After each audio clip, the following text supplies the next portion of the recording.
Good morning, CLC. Welcome to day 2 of the medallion hunt.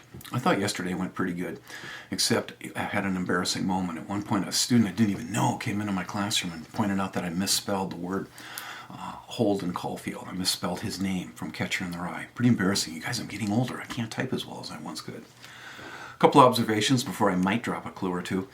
I was reading last night in the American Journal of Coziness Studies that human happiness depends directly on the percentage of flannel shirts that you have in your closet at any given moment. It's especially true in northern climates.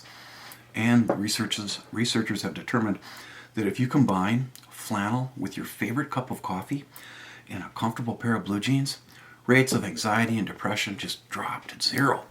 So think about that going forward. Now, if you ever take a class from me, there's a couple things you're going to have to accept and maybe forgive me for. One of them, for sure, is that I apparently cannot stop talking about the necessity of poetry. I think everybody's lives would be better if we just carved out a little time every evening to read poetry, especially ancient poetry. Those old guys knew what they were doing.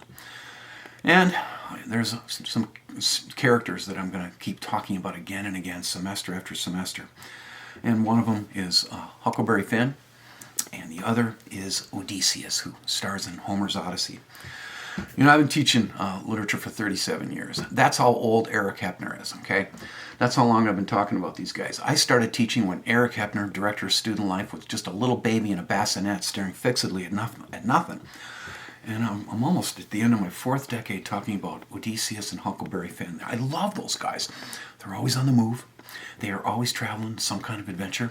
They are both chronic liars, storytellers like me. That's how they manipulate reality. And the stories are on water, which is my favorite element. I love water so much. It's just fundamental to life, and it's fundamental to literature. And in literature, water is never just water. It's always the subconscious, right? You're floating on the subconscious.